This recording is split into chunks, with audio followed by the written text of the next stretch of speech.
ក្នុងនាមជាអតីតមេចុងភើយជាន់ខ្ពស់នៅផ្ទះបាយអធិរាជពេលនេះខ្ញុំស្លៀកត្រឹមតែអាវផាយក្រណាត់សាមញ្ញប៉ុណ្ណោះកំពុងតែអបកូនស្រីអាយុ2ឆ្នាំរបស់ខ្ញុំជាប់នឹងទ្រូងមិននឹកស្មានថាខ្ញុំសិនជាវ័យដែលមានធ្វើដៃធ្វើម្ហូបលេខ1ក្នុងលោកបែរជាត្រូវមកធ្លាក់ខ្លួនក្នុងសភាពបែបនេះព្រោះតែការមួលបង្កាច់ថាត្រូវជួបវាសនាដេកស្លាប់ទាំងម្ដាយទាំងកូនពួកមនុស្សអសិលធម៌ទាំងនោះចង់ឲ្យយើងស្លាប់ដោយការអត់ឃ្លានម៉ាក់នឹងមិនព្រមទទួលវាសនាបែបនេះឡើយកូនសម្លាញ់ចាំម៉ាក់ទៅរកអ្វីឲ្យកូនញ៉ាំណាកុំស្រែកអីសិនជាវ័យថ្ងៃនេះគ្មានអ្នកណាអាចជួយពួកឯងបានទ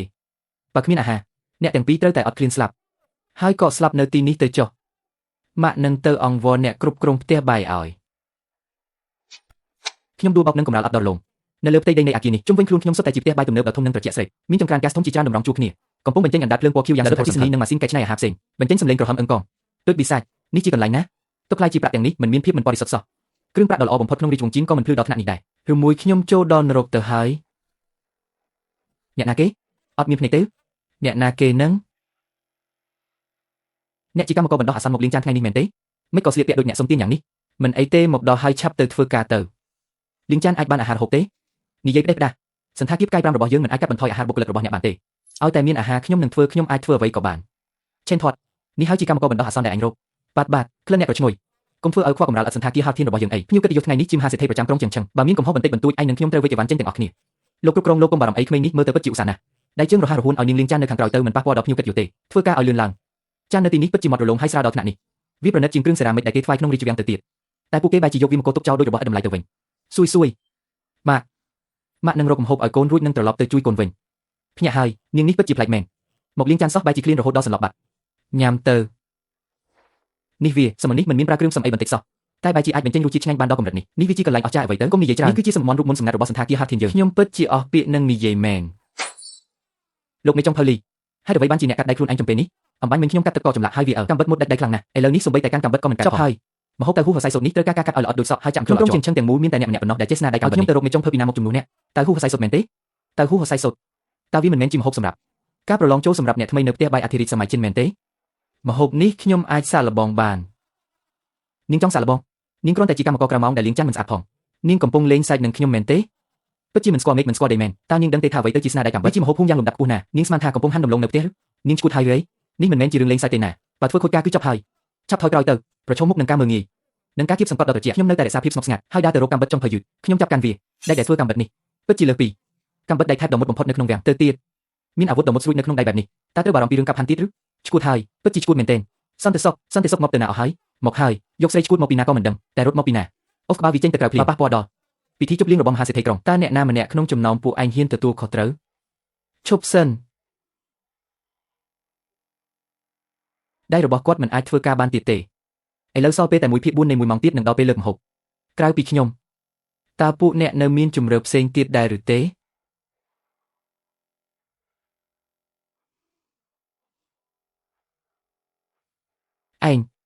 ងជានរណាឲ្យប្រកាសក៏បានដែរលោកប្រធានលីក្នុងពេលដែលនាងចង់សម្ដែងខ្លួនបែបនេះឲ្យនាងសាកល្បងទៅតើហ៊ូទុនបែបនេះប៉ះបន្តិចក៏បែកដែរចាំមើលថាស្រីសុំទានម្នាក់នេះបន្តិចទៀតនឹងដោះស្រាយបែបណាសុយរងចាំម៉ាក់សិនណាម៉ាក់នឹងរកអាហារនៅទីនេះរួចនឹងត្រឡប់ទៅជួយកូនភ្លាមការកាត់ដោយបិទភ្នែកព្រះអើយនាងពិតជាបិទភ្នែកមែនដោយគ្រាន់តែប្រើការស្ដាប់នឹងអារម្មណ៍ដែរកាត់ទៅហ៊ូទុននោះតើវាអាចទៅរួចយ៉ាងម៉េចទៅនេះគឺជាជំនាញកម្រិតខ្ពស់ដែលសូម្បីតែមេចុងភើលំដាប់ជាតិក៏មិនប្រកាសថាហ៊ានខ្ញុំទម្លាក់កំបិតដោយភាពស្ងប់ស្ងាត់សូម្បីតែលើថ្ងាសក៏គ្មានដំណក់ញើសសូម្បីតែបន្តិចមេចុងភើទាំងអស់នាំគ្នាឈរមើលឃើញតែដុំទៅហ៊ូនៅលើក្តារកាត់នៅតែតម្រៀបយ៉ាងស្អាតនៅទីនោះមើលទៅហាក់ដូចជានៅជាដុំតែមួយសូម្បីតែទីតាំងក៏មិនរំកិលបន្តិចដែរមិនមានអ្វីផ្លាស់ប្ដូរឡើយខ្ញុំស្មានតែនាងពូកែខ្លាំងប៉ុណ្ណាទៅធ្វើមកយូរហើយគ្រាន់តែមកសម្ដែងរកពីអីលោកប្រធានមើលនោះតើហ៊ូនោះមិនបានដាច់សូម្បីតែមួយកំបិតតើហ៊ូត្រូវបានគេដាក់ចូលទៅក្នុងចានទឹកដុំតើហ៊ូដែលមើលទៅដូចជាធម្មតានោះក៏ស្រាប់តែរីប៉ាយពេញក្នុងទឹកថ្លារាប់ពាន់ខ្សែតើហ៊ូដែលកាត់ល្អិតដូចសរសៃសក់រីក្នុងទឹកដាច់ចេញពីគ្នាយ៉ាងច្បាស់គ្មានដាច់សូម្បីតែមួយខ្សែនេះមិនអាចទៅរួចទេវាពិតជាមិនអាចទៅរួចសោះមិញនេះនាងច្បាស់ជាបានបិទភ្នែកមែនការកាត់តើហ៊ូដោយបិទភ្នែកកាត់ល្អិតរហូតអាចចាប់ចូលបាននេះគឺជាស្នាដៃកាត់ចន្លោះកម្រិតព្រះដែលមានតែក្នុងរឿងព្រេងនិទានប៉ុណ្ណោះលោកម្ហូបនេះតើអាចលើកទៅជូនភ្ញៀវបានហើយឬនៅលឿនឡើងដាក់ចានលឿនឡើងអ្នកណាខ្លះនៅទីនេះប្រញាប់យកទៅជូនលោកម្ចាស់ធំទៅលោកម្ចាស់ហាដែលជាអ្នកមានបំផុតនៅក្រុងជើងឆឹងគាត់រងចាំយូរណាស់ហើយ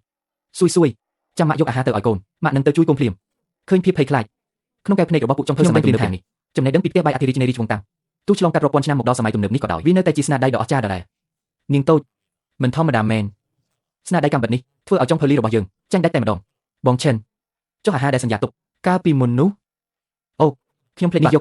យកទៅចុះក្នុងនេះមានម្ហូបដែលទើបនឹងធ្វើរួចមានសាច់ខ្លាញ់សុទ្ធនិងស៊ុបមាន់មួយចានធំ អរគុណច្រើនបងប្រុស Chen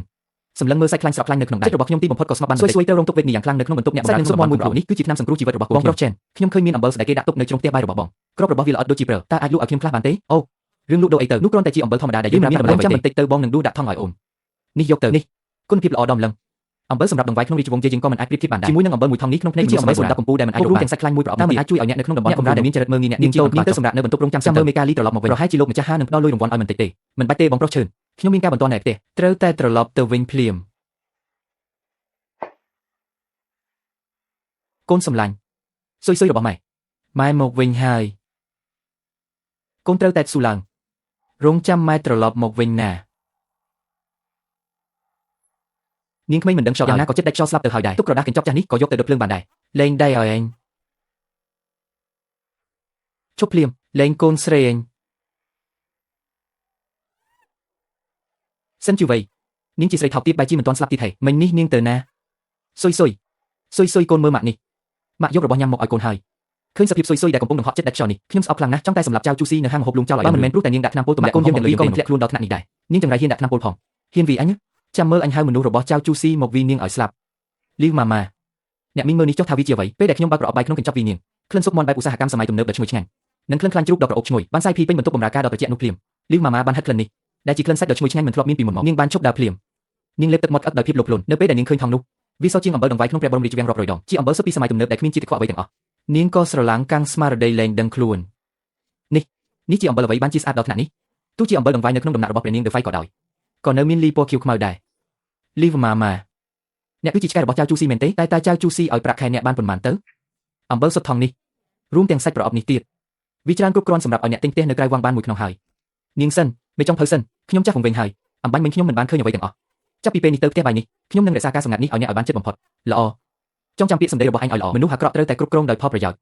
ចៅជូស៊ីនាងគិតថាការរបស់ខ្ញុំមកក្នុងបន្ទប់អ្នកបម្រើនេះអាចកំចាត់ខ្ញុំបានទាំងស្រុងមែនទេឥឡូវនេះខ្ញុំមានសម្ភារៈពីសម័យទំនើបហើយខ្ញុំប្រកាសជាធ្វើឲ្យនាងសំឈាមដោយឈាមវិញបន្ទាប់ពីខ្ញុំរៀបចំទុកដាក់ឲ្យស៊ុយក្នុងសម័យបុរាណឆ្លងកាត់អណ្ដូងស្ងួតមកសន្តាគារ Wei វិញដើម្បីទារយកថ្លៃពលកម្មដែលនៅសល់របស់ខ្ញុំយកទៅនេះជារង្វាន់ពីលោកម្ចាស់ហ៊ូជូនចំពោះនាងខ្ញុំបានសួរនាំពីបងប្រុស Chen រួចហើយបានដឹងខ្លះអំពីស្ថានភាពក្នុងពិភពនេះខ្ញុំបានជួយដោះស្រាយវិបត្តិដ៏ធំដល់ពួកគេ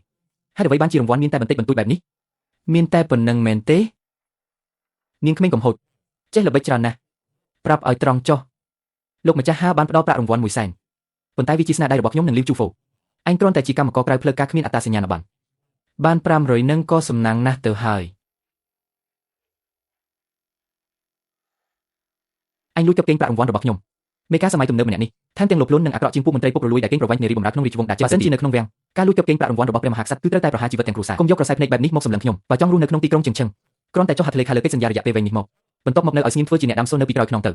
ខ្ញុំនឹងធានាថាឯងមិនមានបញ្ហាទេបើមិនដូច្នោះទេខ្ញុំនឹងរាយការណ៍ភ្លាមថាឯងជាមនុស្សគ្មានប្រវត្តិត្រឹមត្រូវហើយឲ្យឯងទៅដេកគុកកិច្ចសន្យានឹងខ្ញុំសុខចិត្តចុះហត្ថលេខាឲ្យប៉ុន្តែខ្ញុំមានលក្ខខណ្ឌមួយនិយាយមកខ្ញុំចង់បានថ្នាំព្យាបាលគ្រុនផ្ដាសាយសម្រាប់ក្មេងមួយប្រអប់ខ្ញុំត្រូវការវាភ្លាមនៅពេលនេះទោះបីជាស៊ុយបានញ៉ាំស៊ុបមាន់ហើយក៏ដោយប៉ុន្តែជំងឺផ្ដាសាយបានជួសជុលយ៉ាងនោះមានប្រសិទ្ធភាពយឺតណាស់ខ្ញុំត្រូវតែយកថ្នាំសម្រួលពិសេសពីទីនេះឲ្យបានដើម្បីកូនស្រីភាពអាម៉ាស់នេះខ្ញុំនឹងស៊ូទ្រាំទុកសិនចុះនឹកស្មានថាជារឿងធំអ្វីទៅទៀតគ្រាន់តែថ្នាំផ្ដាសាយសោះ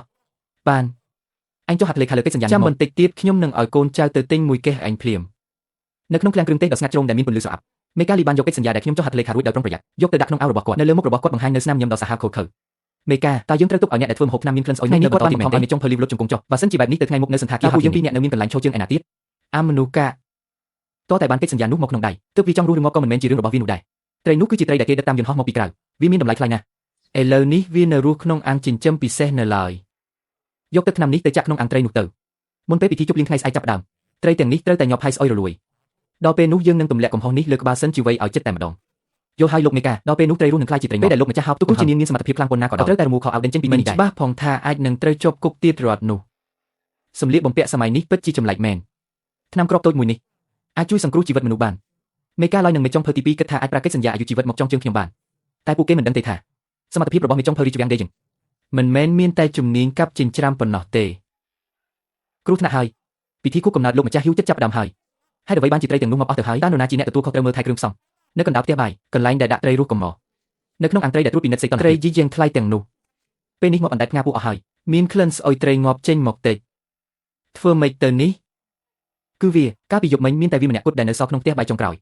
ប្រកាសជាមកពីពេលលៀងច័ន្ទហើយចាក់ទឹកកកខ្វក់ចូលក្នុងអាងចិញ្ចឹមត្រីធ្វើឲ្យត្រីសម្រាប់ម្ហូបចម្បងក្នុងពិធីជប់លៀងលោកម្ចាស់ហ៊ូស្លាប់ត្រូវហើយគឺវានឹងឯងត្រឹមតែជាបុគ្គលិកបណ្ដោះអាសន្នដែលគ្មានប្រវត្តិរូបច្បាស់លាស់ម្នាក់សោះគំនិតពិតជាអាក្រក់ខ្លាំងណាស់លោកប្រធានឆាប់ឲ្យសន្តិសុខមកចាប់នាងបញ្ជូនទៅពន្ធនាគារភ្លាមលោកប្រធានលីរឿងនេះគ្មានភស្តុតាងច្បាស់លាស់ទេការដែលត្រីស្អុយបែបនេះប្រហែលជាបញ្ហាសេតនភាពទឹកចុងភើលីវភស្តុតាងដាក់បន្ទុកច្បាស់បែបនេះហើយអ្នកនៅចង់ការពីស្រីអាក្រក់ម្នាក់នេះទៀតឬចុងភើលីវដៃរបស់អ្នកខូចអស់ហើយកុំមកធ្វើជាមនុស្សល្អនៅទីនេះអីឥឡូវនេះលោកម្ចាស់ហួរនិងភ្ញៀវកិត្តិយសទាំងអស់នៅក្នុងក្រុងជីងឆឹងសុទ្ធតែបានអង្គុយរងចាំនៅក្នុងបន្ទប់អធិរាជរួចហើយហូបមុខទី1ត្រូវលើកជូនភ្លាមតើអ្នកឲ្យខ្ញុំយកអ្វីទៅបិទមាត់ត្រកូលហួរនោះត្រីនេះស្លាប់លឿនពេកក្នុងទឹកពិបាករក្សាទុកខ្លាំងណាស់មិនបាច់និយាយដល់រឿងផ្សេងទេពេលនេះវាក៏ចាប់ដើមស្អុយទៅហើយលោកប្រធានលីតើលោកពិតជាគិតថាក្រៅពីដាក់កំហុសមកលើរូបខ្ញុំលោកគ្មានការងារអ្វីផ្សេងត្រូវធ្វើទៀតមែនទេល្បិចដាក់ថ្នាំពលខ្វក់ត្រឹមនេះបើធៀបនឹងស្នាដៃរបស់ចៅហ្វាយចៅក្នុងរាជវាំងគឺនៅឆ្ងាយដាច់ក្បាលដាច់កន្ទុយតែម្ដងសូមព្រះមហេសីឌឺហ្វាយសោយអាហារចុះកាលពីមុនចៅហ្វាយចៅប្រើថ្នាំក្នុងម្ហូបដើម្បីធ្វើបាបខ្ញុំឥឡូវនេះចំណែកអាមនុស្សថប់ទាបពីរនាក់នេះក៏ចង់ប្រើត្រីងាប់មួយចំនួនមកកាត់ភ្លើខ្ញុំដែរឬបងប្រុសឈឿនជួយរៀបចំទឹកស្អាតមួយឆ្នាំងឲ្យខ្ញុំផងហើយនឹងស្រាអង្ករល្អបំផុតដែលអ្នកមាននៅទីនេះបានឡើយសិនជាវៃកុំមកធ្វើកាយវិការអួតអាងនៅទីនេះអីនោះវាត្រីងាប់ហើយវាស្អុយអស់ទៅហើយ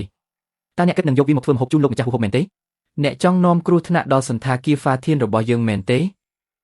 ស្ងាត់មាត់ទៅក្នុងពេលដែលត្រីវាងាប់ទៅហើយនោះក្រៅពីឲ្យខ្ញុំសាកល្បងធ្វើវាតើអ្នកនៅមានវិធីផ្សេងទៀតដើម្បីទប់ទល់នឹងកំហឹងគ្រួសារលោកហួរដែរឬទេត្រីងាប់ហើយមិនដែរថ្ងៃនេះខ្ញុំនឹងបើកភ្នែកអ្នកទាំងឡាយឲ្យបានឃើញតើអ្វីទៅដែលហៅថាបច្ចេកទេសសម្ងាត់ដែលបាត់បង់ពីផ្ទះបាយរាជវាំងតាជីងក្បាច់ធ្វើម្ហូបដើមឈើងាប់រស់ឡើងវិញសាច់ស្អុយក៏អាចប្រែក្លាយជារបស់ដ៏អស្ចារ្យបានដែរចៅវាយចៅប្រធានលីថ្ងៃនេះខ្ញុំនឹងកំទេចផែនការទុច្ចរិតរបស់ពួកអ្នកចោលឲ្យអស់ហេះគ្រាន់តែធ្វើហត់ហើយទៅទោះជាឯងមានស្នាដៃកាប់ចិញ្ចាំខ្លាំងប៉ុណ្ណាក៏ដោយក្នុងសាច់ត្រីនេះវាជ្រាបចូលទៅក្នុងសាច់អស់ទៅហើយម្ហូបដែលធ្វើចេញមកគឺប្រកាសជាមានរសជាតិស្អុយមិនខានគ្រឿងទេសក្នុងសម័យនេះពិតជាមានច្រើនប្រភេទណាស់តែមិនដឹងទេថាមានវិធីសាស្ត្របុរាណតែមានគ្រឿងផ្សំពិសេសមួយមុខក៏អាចបង្វែរស្ថានភាពបានដែរត្រីនេះប្រើថ្នាំត្រាំជក់ផ្សេងហើយតើវានឹងធ្វើឲ្យខូចរសជាតិដើមដែរឬទេនេះគឺជាម្សៅគ្រឿងទេសឡុងសៀនសៀងដែលខ្ញុំនាំមកពីក្នុងព្រះបរមរាជវាំងវាជាដង្វាយពិសេសដែលគេប្រទានឲ្យខ្ញុំកាលដែលខ្ញុំនៅជាចុងភៅឯកជាគ្រឿងទេសសម្ងាត់របស់រាជវាំងរាជវង្សដារីនៅពេលលីជាមួយស្រាអង្ករដែលមានកំហាប់ខ្ពស់និងខ្លាញ់ប្រតិកម្មដែលកើតឡើងគឺគ្រប់គ្រាន់ដើម្បីបន្លំភ្នែកអ្នកគ្រប់គ្នាធ្វើឲ្យសាច់ដែលជិតស្អុយនេះរស់ឡើងវិញម្ដងទៀតនេះវាអាចទៅរួចយ៉ាងម៉េចទៅនេះវាជាមិនអាគមអ្វីទៅត្រឹមតែ10នាទីប៉ុណ្ណោះម្ហូបមួយចានដែលកំពុងក្តៅហុយមានពណ៌មាសដូចជាស្នាដៃសិល្បៈត្រីដើមឈើងាប់រស់ឡើងវិញនេះក៏ត្រូវបានលើកមកដាក់លើតុត្រីដើមឈើងាប់រស់ឡើងវិញលើកវាទៅចុះចាំសិនជាវៃអញស្មានថាអញពិតជាមានស្នាដៃមែនហេលោកប្រធានចូលយើងលើកម្ហូបនេះទៅជូនលោកម្ចាស់ហួរដោយផ្ទាល់ប្រាប់គាត់ថាវាជាអាវុធសម្ងាត់ដែលយើងទាំងពីរខំស្រាវជ្រាវពេញមួយយប់ចំណែកនាងសិនជាវៃដែលបំរុងដាក់ថ្នាំពុលដោយត្រីស្អុយនេះសន្តិសុខចាប់ស្រីឈួតដែលប៉ុនប៉ងដាក់ថ្នាំពុលភ្ញៀវកិត្តិយសនេះគុំខ្លួនវាឲ្យជាប់ចាំឲ្យលោកម្ចាស់ហួរញ៉ាំត្រីនេះរួចសឹមបញ្ជូនវាទៅឲ្យប៉ូលីសចាត់ការតាមច្បាប់នៅក្នុងបន្ទប់រាជវាំងដ៏ប្រណិតពោពេញដោយការជួបជុំលោកម្ចាស់ហួរដែលជាមហាសេដ្ឋីលំដាប់លេខ1នៃក្រុងជៀងឆឹងកំពុងអង្គុយនៅកៅអីកំពុងតែជួនចិញ្ចាំជាប់ចៅប្រុសរបស់គាត់ឈ្មោះហ៊ូលីនកំពុងអង្គុយក្បែរដោយទឹកមុខត្រជាក់ស្រេកលោកម្ចាស់ហួរដោយដឹងថាអ្នកចូលចិត្តត្រីទន្លេដ៏អស្ចារ្យនេះខ្លាំងណាស់ខ្ញុំនឹងជំនួយការចុងភៅបានចំណាយពេល3ថ្ងៃ3យប់ដើម្បីច្នៃម្ហូបត្រីតាមក្បួនបុរាណរាជវាំងដែលបានបាត់បង់នេះជូនអ្នកសូមអ្នកសាកល្បងភ្លក់មើលចុះអូក្លិនឈ្ងុយនេះពិតជាប្លែកខ្លាំងណាស់មួយរំពេចនោះសកម្មភាពរបស់លោកម្ចាស់ហួរបានទាំងស្កឹងទាំងស្រុងភ្នែករបស់គាត់បើធំនៅក្នុងភ្នែករបស់គាត់ពោពេញដោយភាពភ្ញាក់ផ្អើលដែលមិនអាចរកពាក្យថ្លែងបានតើរសជាតិយ៉ាងណាដែរគាត់ប្រហែលជាមើលមិនដឹងទេថាវាជាត្រីងាប់លោកតាមានរឿងអីមានរឿងអ្វីមែនទេត្រីនេះមានបញ្ហាហើយអស្ចារ្យណាស់នេះពិតជាអភូតហើយច្បាស់ណាស់សាច់ត្រីនេះដាក់ក្នុងមាត់រលាយបាត់ភ្លាមរសជាតិដ៏ឈ្ងុយឆ្ងាញ់នេះហាក់ដូចជាជ្រាបចូលដល់ខួរក្បាលចាស់ទុំអាយុ80ឆ្នាំម្នាក់នេះតែធ្លាប់ញ៉ាំអាហារឆ្ងាញ់ជាច្រើនមុខមកហើយមិនដែលបានភ្លក់រសជាតិដ៏រំជួលចិត្តដល់ថ្នាក់នេះឡើយនេះគឺជាក្បាច់ដើមឈើងាប់រស់ឡើងវិញនៃផ្ទះបាយរាជវាំងដែរចឹងវាប្រើគ្រឿងទេសដ៏ពិសេសដើម្បីរក្សាភាពស្រស់របស់សាច់ត្រីរហូតដល់វិនាទីចុងក្រោយបើលោកម្ចាស់ហួរពេញចិត្តខ្ញុំក៏រីករាយដែរ